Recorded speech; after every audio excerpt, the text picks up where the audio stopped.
My son-in-law posted a video on Instagram mocking me as a disgusting old man, hunched over, forgetful, ridiculous. I pretended not to see it, but wrote a comment from an anonymous account that made his face turn white as a sheet. I revealed the whole truth. Before we continue, please subscribe to the channel and write in the comments what time it is where you are now. The driveway gravel crunched under my tires as I pulled in just past 11. Friday nights at Wells' family kitchen always ran long. The dinner crowd, the lingering couples over dessert, the staff cleanup. My lower back ached from standing most of the shift, and I'd eaten nothing but a dinner roll around 8. The house sat dark except for the porch light I'd left on that morning. I grabbed my keys from the ignition and made my way to the front door, fumbling briefly with the lock. Inside, the silence felt complete. Nelson and Lula were out somewhere, probably at one of those lounges downtown they liked. I dropped my jacket over the hall chair and kicked off my shoes without untying them, leaving them crooked on the mat. In the kitchen, I filled a glass with tap water and drank it standing at the sink. Through the window, I could see the neighbor's security light casting shadows across my backyard. 38 years I'd owned this house, paid it off in 25. My late wife Sarah had picked out the tile backsplash I was looking at. That was 15 years ago now. I carried the empty glass to the living room and settled into my leather armchair, the one Sarah always said looked like something from a detective's office. My phone sat heavy in my pocket. Just a quick check before bed. Messages from the restaurant manager, a few emails, nothing urgent. I opened Instagram out of habit, scrolling past food photos and vacation snapshots. Then I stopped. Nelson's post sat 3 down from the top. The thumbnail showed my living room. This room, the corner by the fireplace. I recognized the brass lamp, the bookshelf Sarah had insisted we build in. My thumb pressed play before my brain caught up. The video opened with Nelson walking in an exaggerated shuffle, his back hunched, one hand trembling theatrically. His voice came out pitched and quavering. "Oh no, where did I put my pills? What year is it?" He straightened suddenly, grinning at the camera. "That's Ruben checking what day it is. Every single morning." The camera panned across my living room as Nelson continued. "Welcome to the museum, folks. Everything here is from 1987. The disgusting old man won't update anything because he's stuck in the past, just like his brain." He picked up the remote control from my side table, the universal one I'd finally figured out how to program. "Look at this ancient technology. Buddy thinks he's a genius for working this thing." The view count sat at 2,000, posted 6 hours ago while I was expediting orders in a kitchen I'd built from nothing. 300 likes, dozens of comments with laughing emojis. I set the phone face down on the side table. My hands wanted to shake, but I held them steady. Outside, a car passed, its headlights sweeping across the ceiling. I stood and walked to the front window, looking out at the empty street. The Hendersons across the way had their television on. I could see the blue flicker through their curtains. This man lived in my house. I'd co-signed his car loan 2 years ago when the bank wouldn't approve him a loan. I'd bought groceries when they were short, given them the master bedroom because it had the attached bath, and Lula mentioned Nelson liked long showers. I returned to the chair and sat with my spine straight, hands flat on the armrests. The phone stayed face down. Whatever I did next needed to be right, not fast. Anger would make me sloppy. I'd seen enough failed businesses to know that heated decisions led to permanent mistakes. 45 minutes passed, maybe an hour. I heard the car pull up outside, heard their voices carrying across the lawn. Laughter. I stood smoothly and walked to the kitchen, filling the kettle at the sink. By the time their key turned in the lock, I had 2 mugs out and was measuring honey into mine. "Hey, Reuben, you still up?" Nelson's voice came from the entryway, cheerful and easy. I kept my tone level, almost bored. "Just making some tea. Long day at the restaurant." Lula appeared in the kitchen doorway, her jacket still on. She looked tired but relaxed. "How was the dinner rush?" "Steady. The usual Friday crowd." I stirred the honey, watching it dissolve. We grabbed food out. Nelson leaned against the counter, scrolling his phone with his thumb. "Didn't want to bother you for cooking." I glanced up at him, let myself smile slightly. "How considerate." Lula moved closer, studying my face. She had her mother's eyes, the same way of looking that suggested she could read thoughts. "You look tired, Dad. You should get some rest." "I will." I looked between them, taking in Nelson's relaxed posture, his easy grin. "You two have a good evening." Nelson's smile widened. "Great evening. Really great." Something in his tone. I turned back to my tea. I'm glad someone's having fun. "Don't stay up too late." Lula squeezed my shoulder briefly as she passed. "Good night." "Good night." Their bedroom door closed. I heard muffled conversation, then quiet. I finished my tea standing at the counter, rinsed the mug, placed it in the dish rack. The house settled around me with its familiar creaks. In my bedroom, I lay on top of the covers, still dressed. Sleep felt impossible. My mind worked through what I'd seen, what it meant. 30 years building that restaurant from a small cafe to a full dining establishment. Gave them a home when Nelson lost his apartment. This was respect now? Public mockery? No. Anger would be expected. Anger was what a foolish old man would bring. They'd apologize with practiced sincerity, promise to delete it, make me feel like I was overreacting. I needed something else, something that would make them wonder, make them worry, something cold. Around 3 a.m, I reached for my phone on the nightstand. I had an old Instagram account from years back, something a marketing consultant had convinced me to set up for the restaurant. We'd never used it.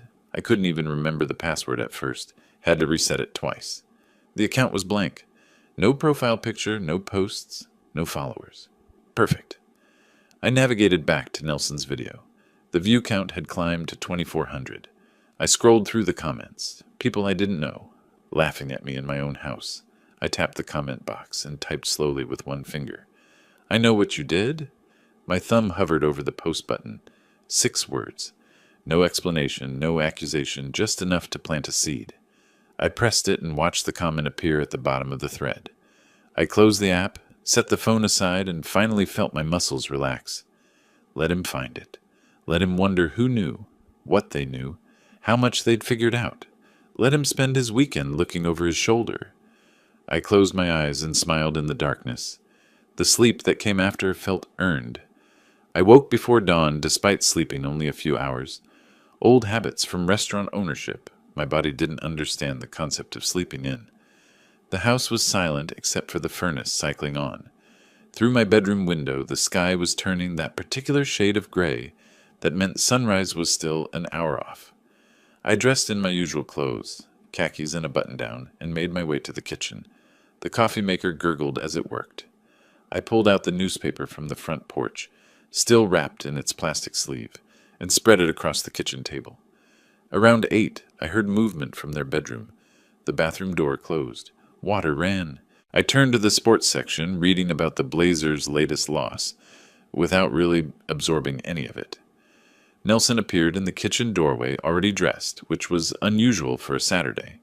His phone was in his hand, thumb moving across the screen. His face had less color than normal. I glanced up briefly. "Morning. Sleep well?" "Yeah, fine. You?" His eyes stayed on his phone. Like a rock, I was exhausted after the restaurant. I folded the sports section and reached for the local news. "Coffee's fresh if you want some." He moved to the counter, still staring at his screen.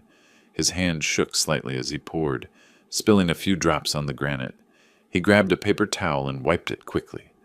Lula emerged a few minutes later, her hair pulled back in a ponytail. She looked from Nelson to me, her expression shifting to something concerned. "Nelson, you okay? You look pale." "I'm fine."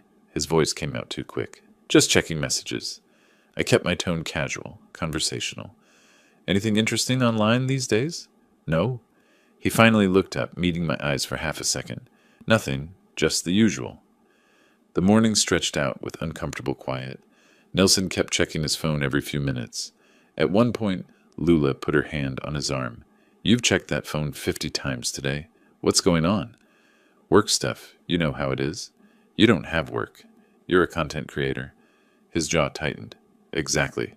Content needs constant monitoring." "This isn't normal monitoring." Lula's voice dropped lower. "Did something happen?"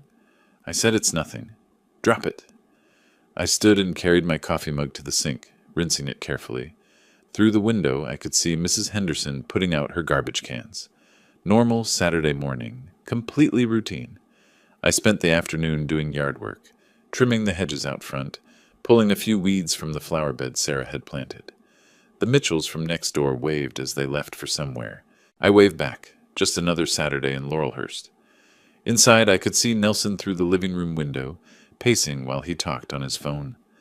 Lula sat on the couch with her laptop. Everything appeared normal from the outside. By Sunday morning, I had a plan. I mentioned over breakfast that I needed to go to the restaurant for a few hours. Lula looked up from her toast. On Sunday? Don't you have managers for that? Some paperwork I prefer to handle myself. Quarterly reviews. I picked up my keys from the counter hook. I'll be back for dinner. Any requests? Nelson barely glanced my way. Have fun with that. We can figure something out, Lula said. Don't worry about us. The drive downtown took 15 minutes. Wells' family kitchen sat on a corner in the Pearl District, the windows dark since we were closed Sundays. I parked in my spot around back and let myself in through the employee entrance. Diane Foster was already in my office when I arrived. She'd been my bookkeeper for 12 years, ever since her previous accounting firm downsized.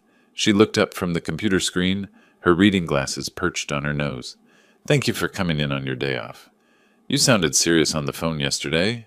She gestured at the chair across from my desk. What's this about? I sat down and folded my hands. I need you to check every transaction Lula touched. Every single one. Diane's expression shifted from curious to concerned. Reuben, are you sure you want to know? I'm certain. Start with the last 2 years. If I find something, document everything. Print everything. Tell no one. She turned back to the computer and opened our accounting software. I pulled my chair around beside hers so I could see the screen. The office felt smaller with both of us crowded around the desk. For the next several hours, we worked through transaction records. Diane's finger traced across the screen, pausing occasionally. This one, she'd say. Then 5 minutes later, this one too. A pattern emerged. Payments to something called Apex Marketing Solutions, marked as consulting fees. Cash withdrawals on Lula's card for business supplies that never appeared in inventory. Transfers that didn't match any vendor in our system. Diane printed each suspicious transaction. The stack of papers on my desk grew steadily thicker. Around 6 in the evening, she leaned back and removed her glasses, rubbing the bridge of her nose. Reuben, this company, Apex Marketing Solutions? It doesn't exist. I checked the business registry. Nothing. How much? She looked at her notepad where she'd been keeping a running total. 47,000 so far. Maybe more if I keep looking. I sat very still, absorbing the number. Not an accidental zero added to an invoice. Not a confused transaction. Systematic. Organized. Deliberate. That's enough. I reached across and closed the accounting software. Lock these files. Password protect them. What are you going to do? What I should have done years ago. Pay attention. After Diane left, I sat alone in the office with the printed evidence spread across my desk. The numbers didn't lie. $47,000. Money I'd earned through early mornings and late nights, through burned fingers and aching feet, through 20-hour days when we first opened. I picked up my phone and scrolled through my contacts to Lula's name. My finger hovered over the call button. Then I set the phone down. Not yet.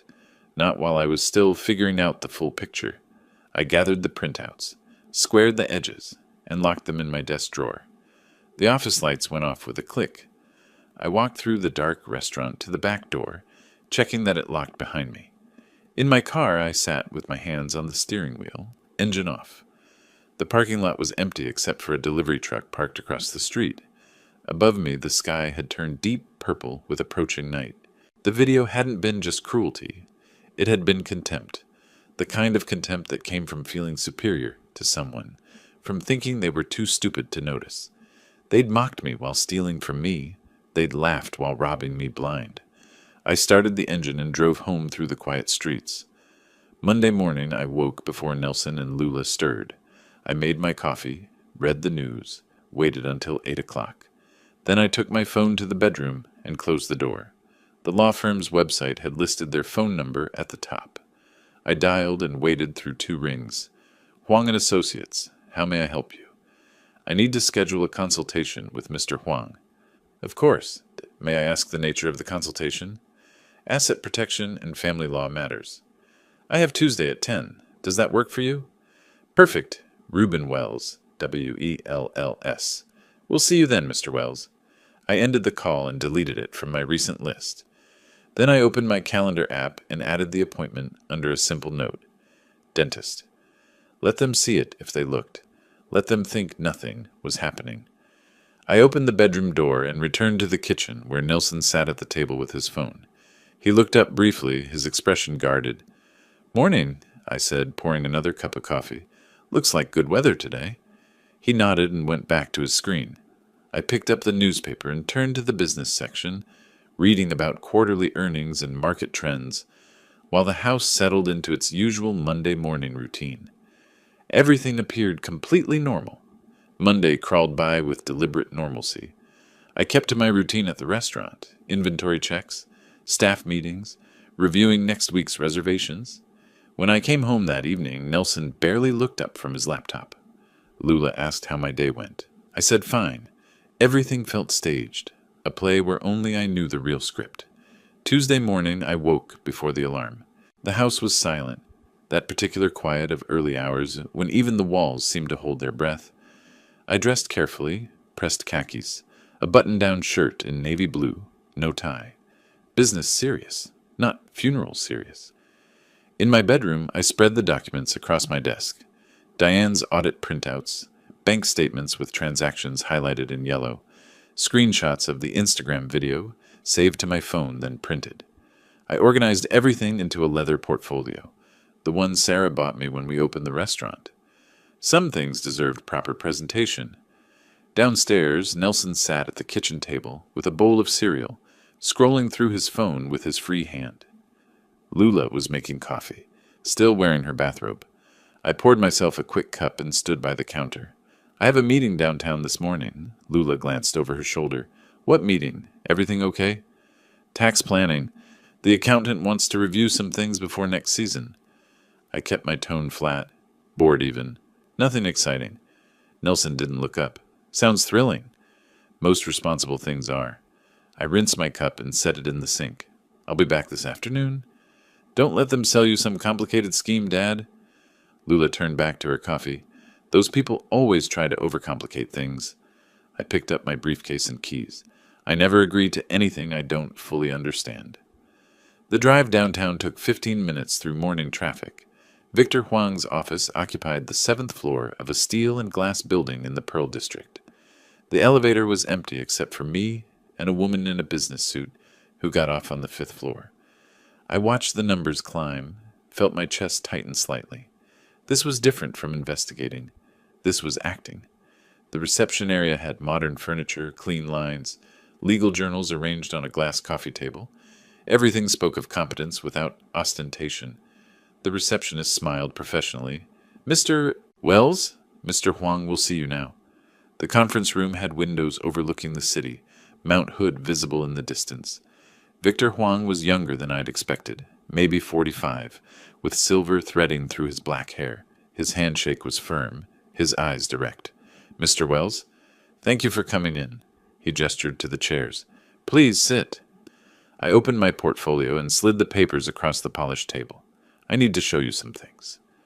Victor put on reading glasses and began examining each document methodically. He'd pause occasionally, make a note on his legal pad, then continue. I waited, watching his face for reactions. He gave away nothing until he finished.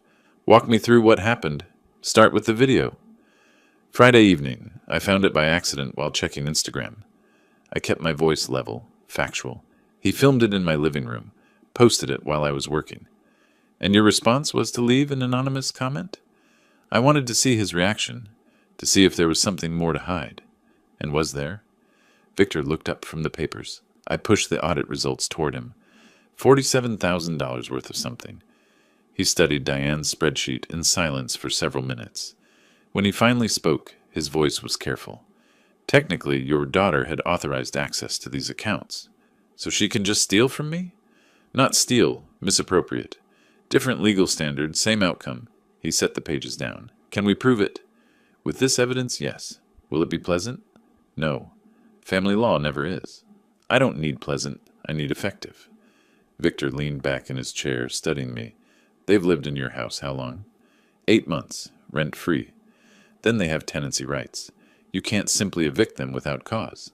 Stealing $47,000 isn't cause? It is.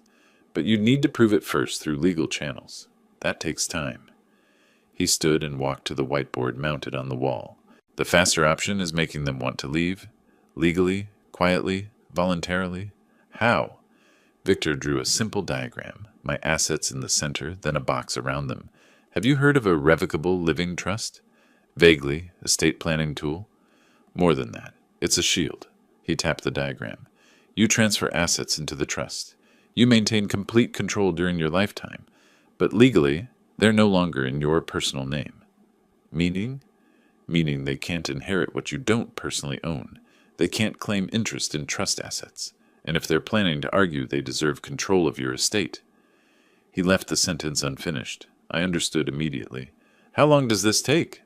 I can draft the documents by Thursday. Funding the trust, actually transferring the assets, takes another few days. By next week, everything's protected. What's the first step? Victor returned to his seat and pulled out a fresh legal pad. Revoke her account access. Today.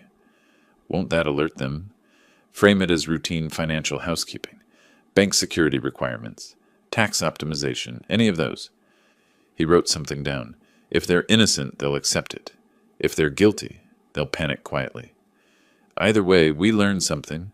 Exactly. Victor looked up. And Reuben? Record everything from now on. Oregon is a one-party consent state. You don't need their permission. We spent another 30 minutes discussing details. He'd have trust documents ready for review by Friday. I should change all passwords immediately, document every interaction, keep detailed records.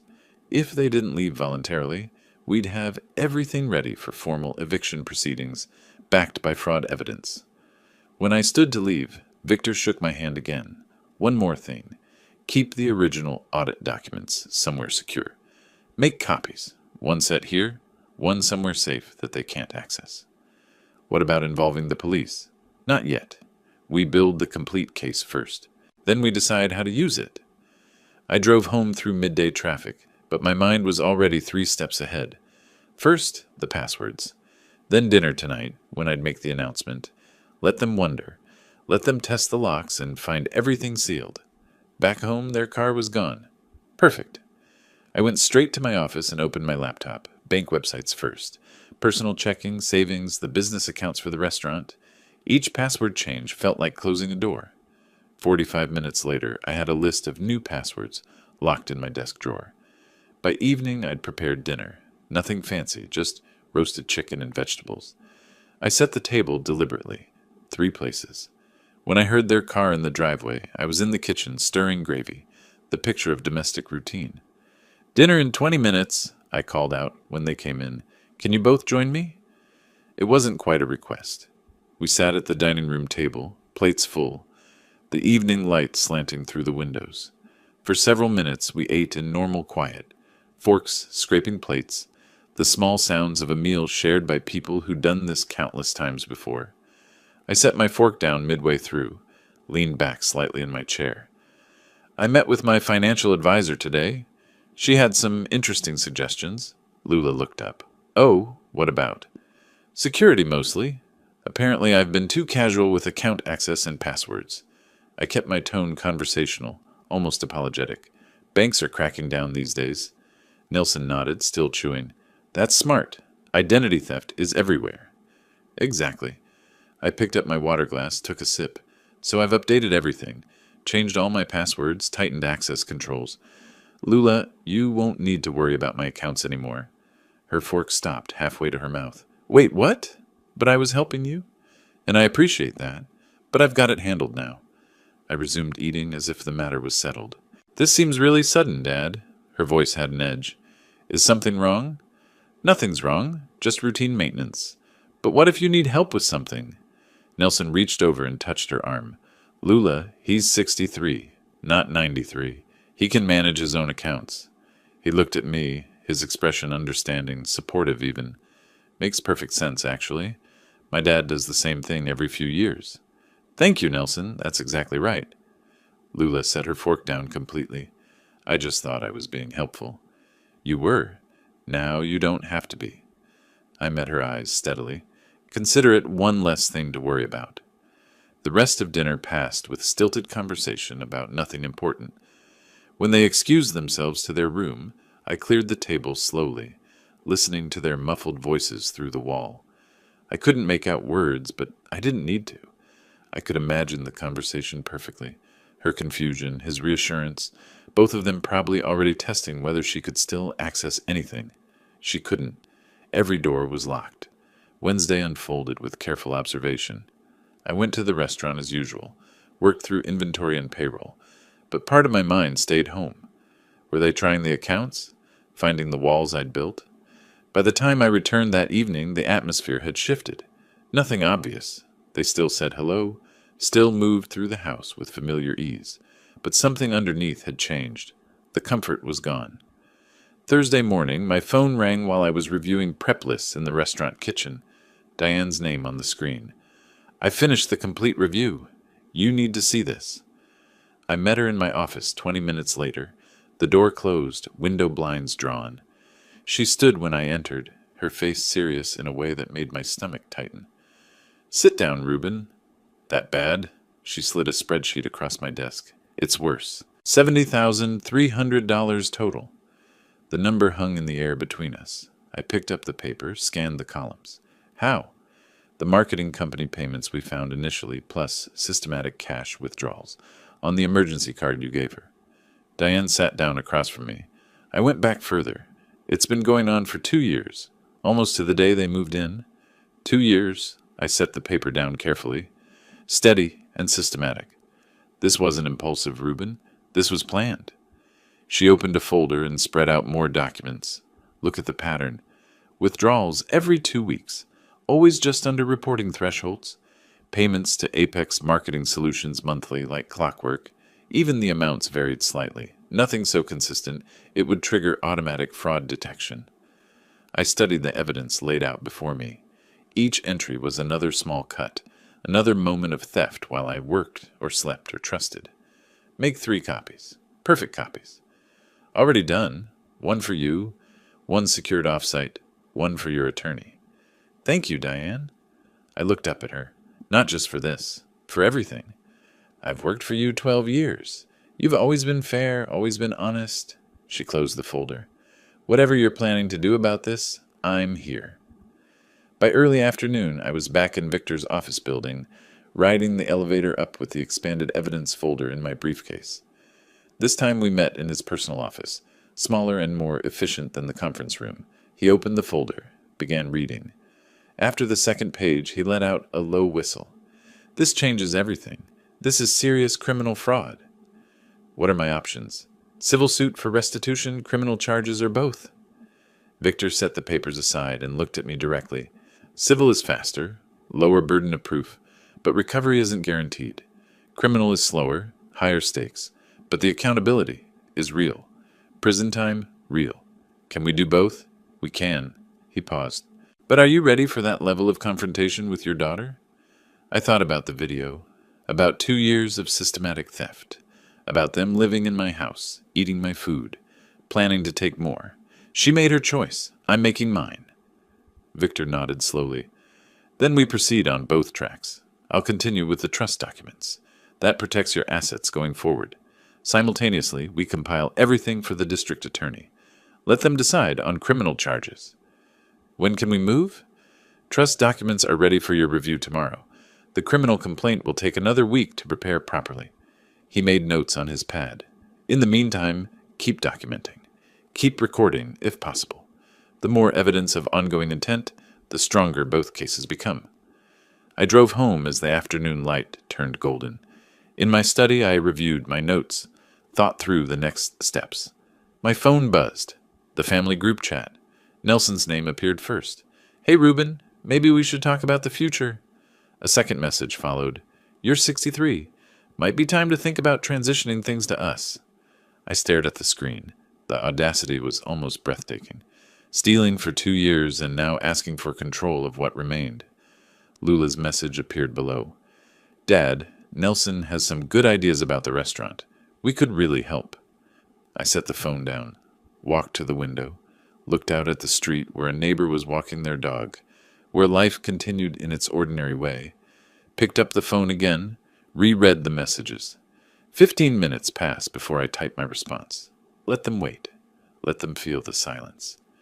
Let's discuss this weekend. Saturday afternoon work? Nelson's reply came fast. Perfect. We'll be ready. I murmured to the empty room. So will I. That night, lying in bed with the house quiet around me, I thought about Saturday. They'd be preparing their pitch, their arguments for why they should take over, practicing their reasonable voices, their concerned faces. They had no idea I'd already seen behind the mask. No idea the evidence was documented, copied, secured. No idea that tomorrow I'd sign documents, placing everything beyond their reach. Let them prepare. Let them hope. The trap was already built. They just hadn't felt it close yet.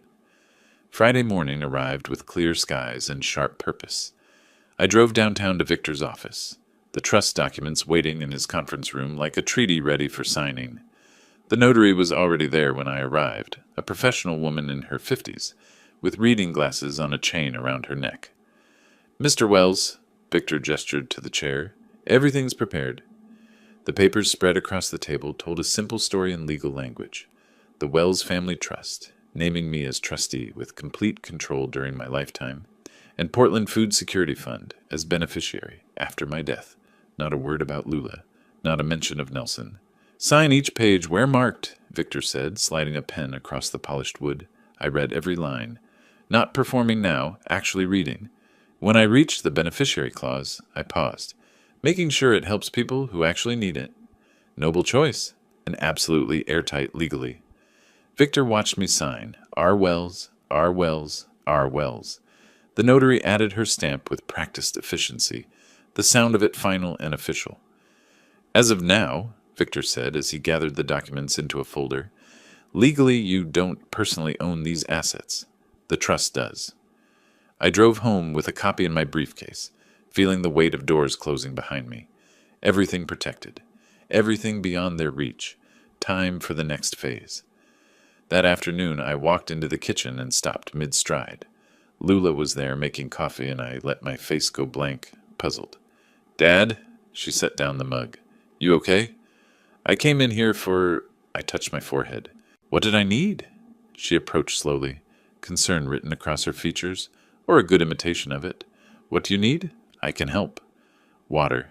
Yes. I looked around the kitchen as if seeing it for the first time. The glasses are... Where do we keep glasses? Same place they've always been. She opened the cabinet, handed me one. Are you feeling all right? Just tired. I filled the glass, drank slowly, shuffled out of the room. Behind me, I heard her pull out her phone. Throughout the afternoon, I sprinkled in small moments of confusion. Asked Lula what day it was.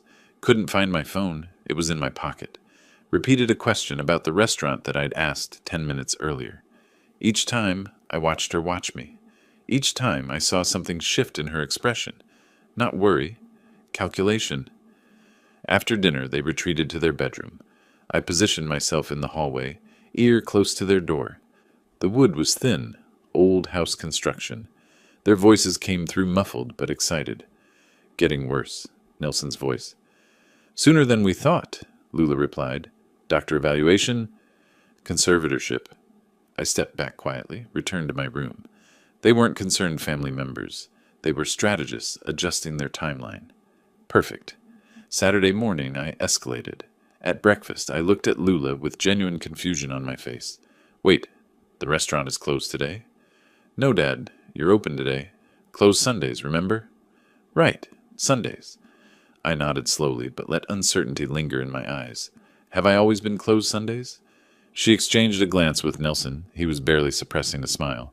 As long as I've known you, she said gently.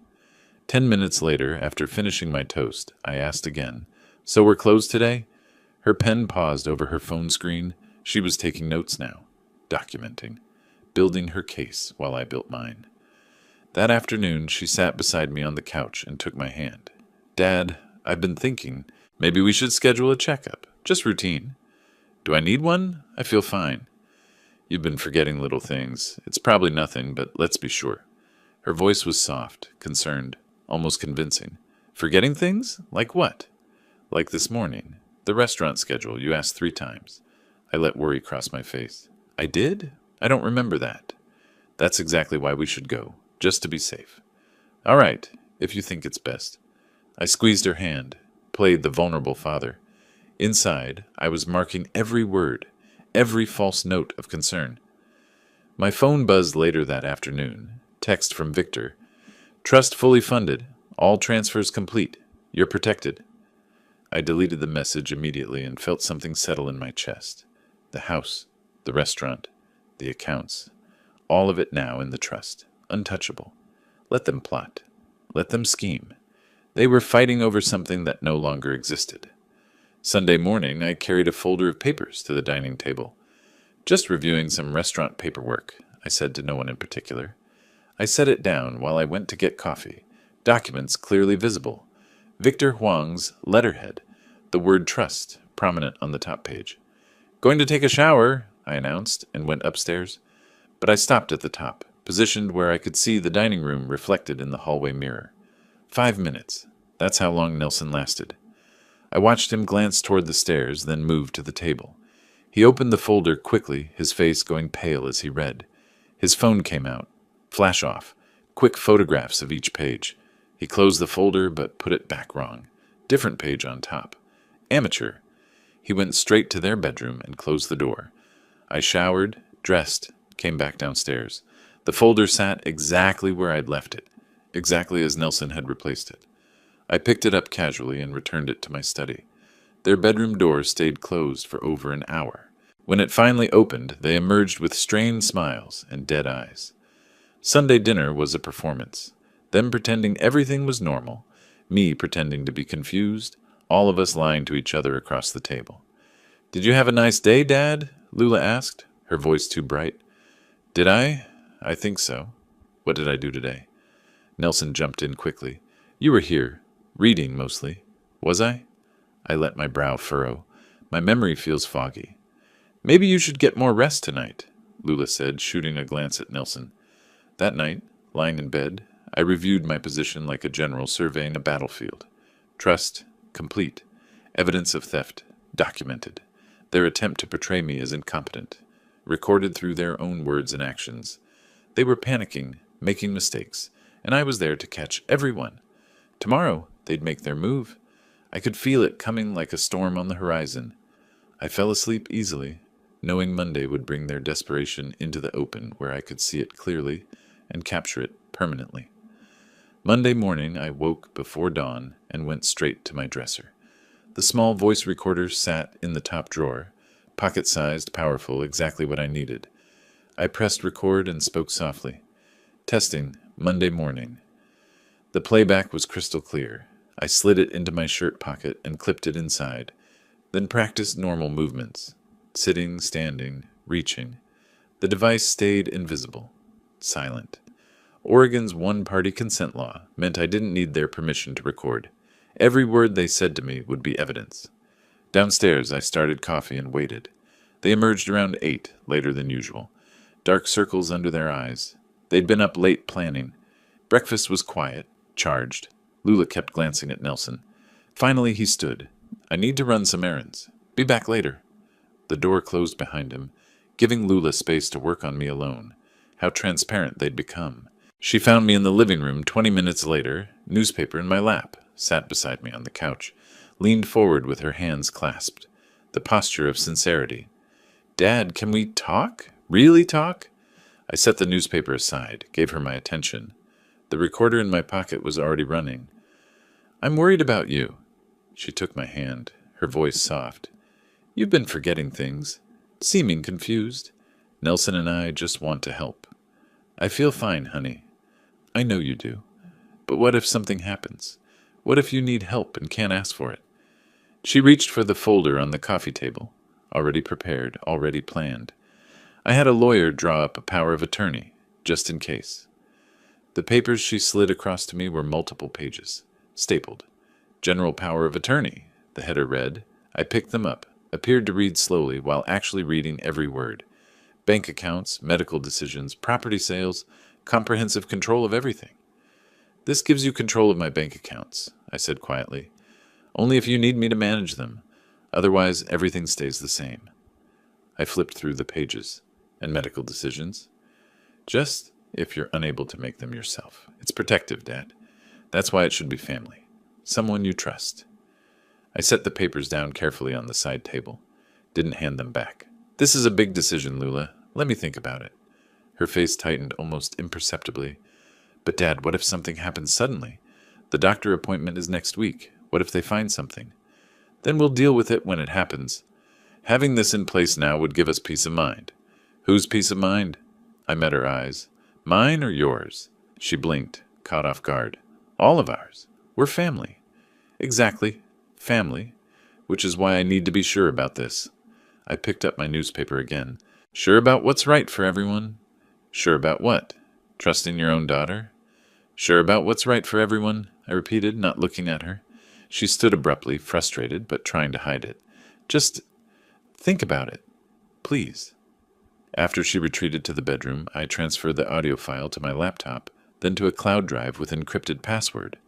Then I drove to Victor's office, telling them I was going to the restaurant.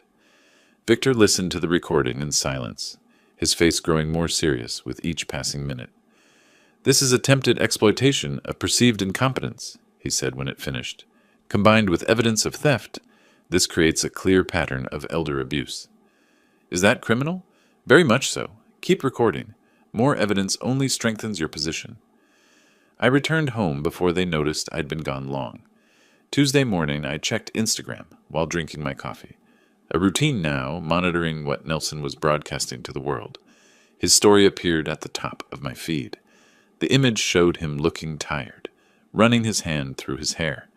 Text overlay. The hardest part of caring for an aging relative is watching them slip away. Hashtags. Elder care. Watch family first. Caregiver. Memory loss. The next slide was a generic stock photo of elderly hands. Some days he doesn't remember what he had for breakfast. We just smile and remind him. What else can we do? The comments rolled in. You're so patient. This must be so hard. You're wonderful for taking care of him.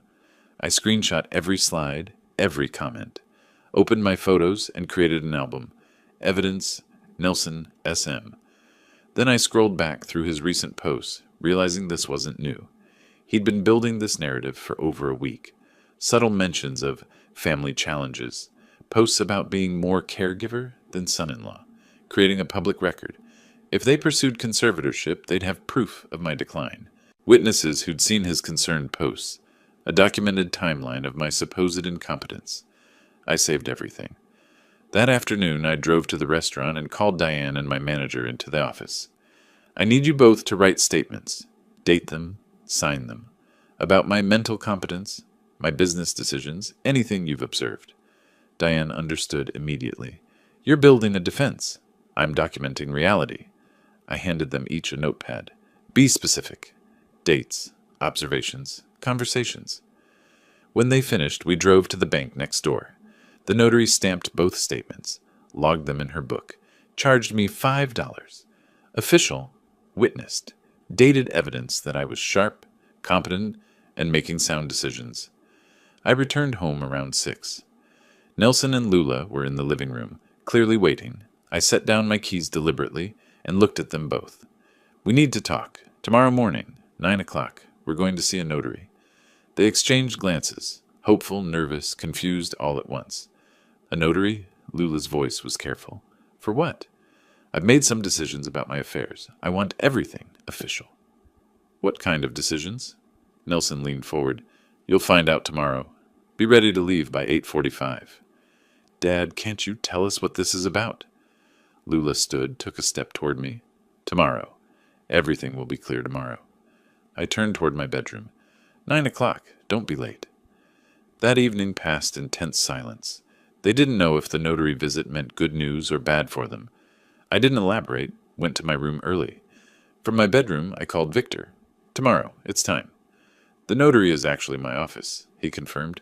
We'll do formal notice of the trust and revocation of all previous authorizations. They think they're getting power of attorney. They're getting notice that they have no power at all. And Reuben? He paused. I'll have security present, just in case. I lay back on my bed, hands behind my head, and stared at the ceiling. Tomorrow they'd walk into that office expecting victory. They'd find out instead that every door was locked, every path was blocked, every assumption was wrong. The trap was built. Tomorrow it would spring. Wednesday morning arrived with clear skies and the weight of revelation. At 8:45, I loaded Nelson and Lula into my car, taking the driver's seat while they settled in back like uncertain passengers. The positioning felt appropriate. Where exactly are we going? Lula asked as I pulled out of the driveway. Victor Huang's office, downtown. Nelson leaned forward. Your attorney? I thought this was just a notary. Victor arranged the notary. Everything needs to be official. I kept my eyes on the road, navigating familiar streets toward the Pearl District. The parking garage was nearly full. We rode the elevator in silence, just the mechanical hum and the counting floor numbers. 7. The doors opened to Victor's reception area. His assistant greeted us with professional warmth. Mr. Huang is expecting you. Conference room B down the hall.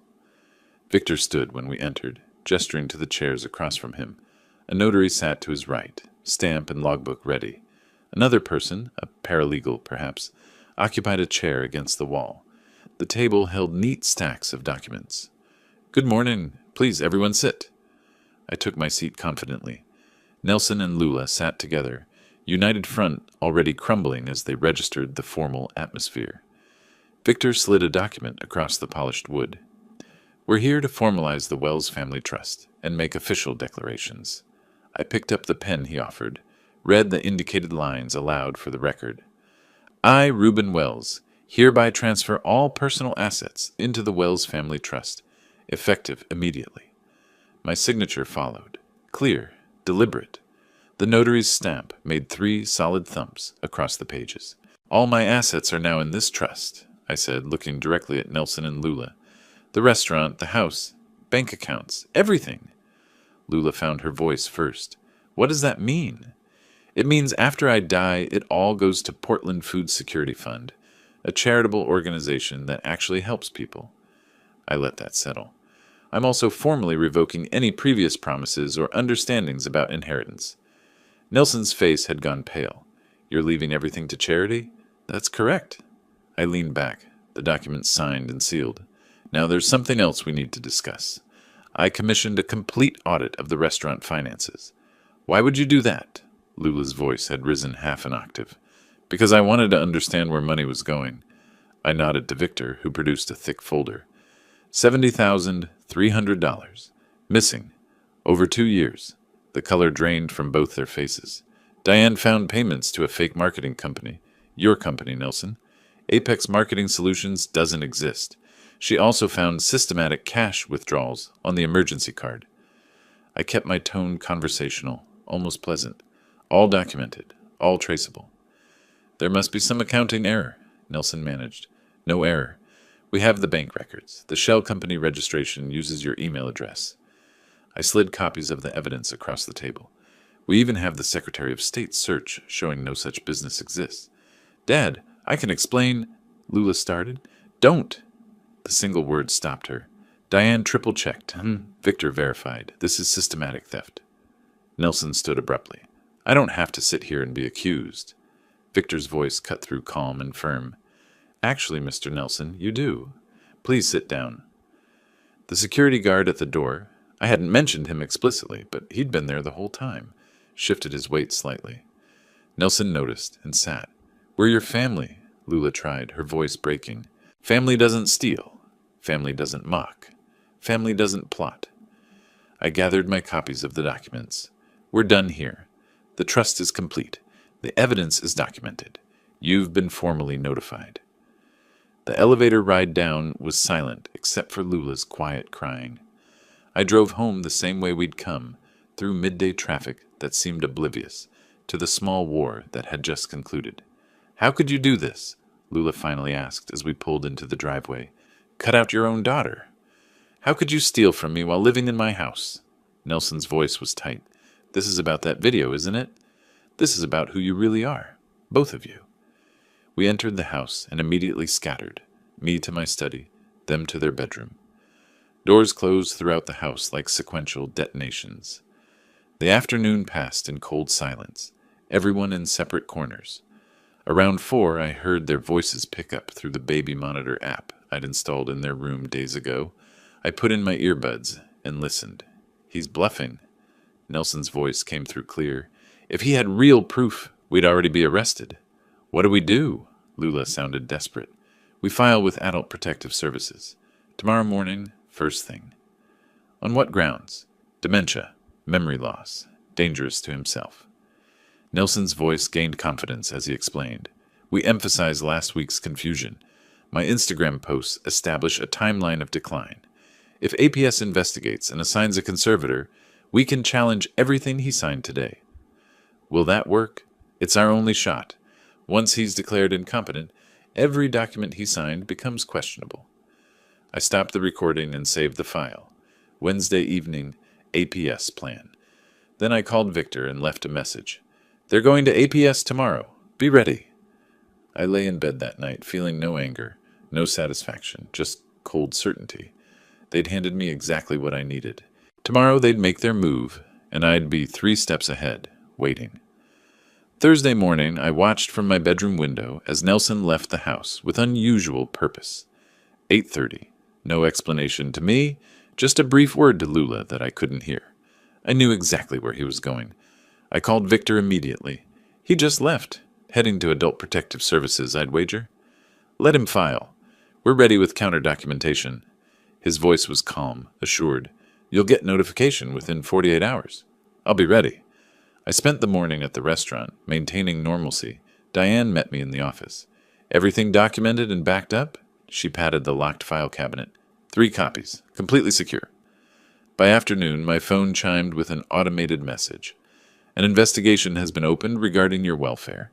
An investigator will visit within 48 hours. Perfect. Thursday evening, Nelson returned, looking smugly satisfied. At dinner, he made small talk and watched me carefully, looking for signs of worry. He found none. I ate slowly, asked about their day, commented on the weather, gave him nothing. That night, I organized my evidence on the desk. Financial records, trust documents, audit results, and my phone with its recordings. Everything labeled, everything accessible. I set out my medications, my balanced checkbook, my appointment calendar. Then I went to bed early and slept soundly. Friday morning at 10 o'clock, the doorbell rang. The woman who stood there was professional, late 50s, with kind eyes and a clipboard. Mr. Wells, I'm Gloria Martinez from Oregon Adult Protective Services. I've been expecting someone. I shook her hand firmly. Please come in. Her eyebrows rose slightly. You were expecting us? I overheard the plan to file a complaint. My son-in-law and daughter. I gestured toward the living room. I'll explain everything. Nelson and Lula emerged from their bedroom as Gloria and I settled into chairs. They hovered in the hallway, watching. Can we speak privately? Gloria asked. The living room is fine, they can hear. She began with standard questions. Can you tell me today's date? Friday, August 29th, 2025. Who is the current president? Donald Trump, inaugurated this past January. What did you have for breakfast? Oatmeal with blueberries, coffee black, orange juice. I made it myself at 7:15 this morning. She asked me to solve simple math. 17 times 6. 102. Asked about current events. I discussed recent news accurately, gave details. Gloria made notes, and I could see her assessment forming. Then I said, May I show you why this complaint was filed? Please do. I retrieved the folder from my desk. 2 weeks ago, I discovered $70,000 missing from my business accounts. Stolen. By my son-in-law. I slid the audit across to her. Here's the complete documentation. Her professional mask shifted as she studied the numbers. This is substantial fraud. Yes. 3 days after I confronted them, my daughter tried to get me to sign power of attorney. I showed her the document. Complete financial control. After I refused, this APS complaint was filed. Mr. Wells, these are serious allegations. I have more. I pulled out my phone. Oregon is a one-party consent state. I legally recorded conversations. I played 30 seconds of Wednesday night, Nelson's voice explaining how an APS conservatorship could help them contest the trust. Gloria's expression hardened with each word. They explicitly planned to use adult protective services to gain financial control? While claiming concern for my welfare, yes. She took extensive notes, photographed some documents. Finally, she stood. Mr. Wells, you are clearly competent. More organized than most people half your age, in fact. She called Nelson and Lula into the room. They came reluctantly, standing rather than sitting. I've completed my evaluation. Mr. Wells is fully capable and cognizant. But he's been confused, forgetting things constantly, Nelson protested. He just demonstrated perfect cognitive function. Gloria's voice had gone cold. Or you filed a false report, which is a serious matter. We were genuinely concerned, Lula tried. Concern doesn't usually involve planning to contest legal trusts. I heard the recording. Nelson's face went white. What recording? Of you discussing this exact strategy before filing. Mr. Wells has documented everything. He recorded us without permission? Lula's voice rose. Which is legal in Oregon, Gloria said firmly. Filing false APS reports is not. They waste resources and can constitute harassment. She handed me her card. My report will show no cause for concern. You have the right to file counter-complaints. You may also want to pursue civil remedies for the financial issues. After Gloria left, the house felt explosive. You recorded us? Lula's face was red. In our bedroom? In my house, using legal means permitted by Oregon law. Nelson tried anger. This is some kind of setup. Entrapment. Documentation. Not entrapment. I pulled out my phone again. Would you like to hear more? I have hours. I played another clip, their voices from Wednesday night. Nelson saying, if APS assigns a conservator, we can contest the trust. Their shock was almost comical. The social worker found me completely competent, I said quietly. She was less impressed by your motivations. I stood, faced them both. You filed a false complaint to gain control of assets you'd already stolen from. You documented your own conspiracy. We can explain everything, Nelson started. Save your explanations. I walked toward my study. You have choices to make. Make them soon. I closed the door behind me, leaving them standing in the wreckage of their own plan, with nothing left but decisions they should have made weeks ago. Saturday morning, the house felt like a tomb. I stayed in my study with the door closed, listening to the sounds of careful movement, footsteps retreating when mine approached, doors closing when I entered shared spaces. We moved through the house like ghosts avoiding each other. Around 11, a soft knock broke the silence. Come in. Lula entered alone, eyes swollen and red. Nelson hovered in the hallway behind her, visible through the half-open door. She sat across from my desk like a supplicant before a judge. Dad, please, can we really talk? Her voice broke immediately. We made mistakes. Maybe we got things wrong, but we're family. Doesn't that mean anything? I watched her cry without softening. Let the silence stretch until she filled it. We were worried about you. Maybe we went about it wrong, but the concern was real. She reached across the desk. I didn't take her hand. Can't we just start over? Forget all this. Remember when I was little and you always forgave me? Family? I let the word hang between us. Family doesn't steal $70,000. Family doesn't mock me in videos posted for strangers. Family doesn't file false reports trying to have me declared incompetent. But Dad? I raised my hand. I'm not finished. You have 72 hours to leave my house voluntarily. After that, I file formal eviction proceedings and criminal charges. Her face went white. You're evicting your own daughter? I'm evicting tenants who committed fraud. That's how the law sees it. I opened the folder on my desk. 72 hours, 3 days. Take your belongings, leave your keys. Where are we supposed to go? That's no longer my concern. You had 8 months rent-free. You should have savings. I paused. Oh, wait. You spent my money instead. She left crying. I returned to my papers. Sunday, I drove to the restaurant to give them space and to escape the suffocating atmosphere. While I worked through inventory reports, my phone rang 3 times. Victor checking in. Fourth attorney called to verify your evidence, he said on the 3rd call. They withdrew representation. Good. They're running out of options, Reuben. That's the point. I returned home early evening to find them in the living room, legal papers scattered across the coffee table. They'd been researching Oregon eviction law. Find anything useful? I asked from the doorway. Nelson looked up, jaw tight. This is vindictive. You're destroying your own family. No, you destroyed the family. I'm protecting what I built. I pulled an envelope from my jacket. Official 30-day eviction notice. Oregon law requires it. However, I'm offering an alternative. I set the envelope on the table. Leave voluntarily by Tuesday evening. Sign away any inheritance claims. In exchange, I don't file criminal charges. And if we don't sign, Nelson's voice was hard, 30-day eviction, police investigation, public trial. Your choice, but choose by Monday morning. Lula's voice was small. You'd really do that? To your own daughter? You already did worse to me. Later that evening, after a silent dinner eaten in separate rooms, Lula found me in the study, one final time. What if we pay it back? The money? Her voice was desperate, last hope clinging. Pay it back with what? You spent it. We could get jobs, make payments. Over how many years? 10? 20? I shook my head. No, that ship sailed when you lied to Adult Protective Services. But it's not just about money anymore. You tried to have me declared incompetent. You created a false narrative online. I pulled out my phone, opened the screenshot album. I have every Instagram post, every lie about my memory, every fake concern. I turned the screen toward her, scrolled slowly through 27 saved posts. You want to fight this? Fine. I'll make it all public. Every mutual friend, every business contact. Your choice. Leave quietly or leave infamous. Her face crumbled. She understood. Late that night, I lay in bed and heard their voices through the wall. Not monitoring anymore, just audible through old construction. We don't have a choice. Nelson's voice defeated. We sign. We leave. Start over somewhere else. Lula's sobbing was muffled but clear. How did this happen? How did we get here?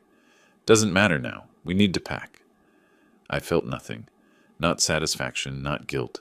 Just cold certainty that justice was being served, that consequences mattered, that sometimes the hardest choices are the necessary ones.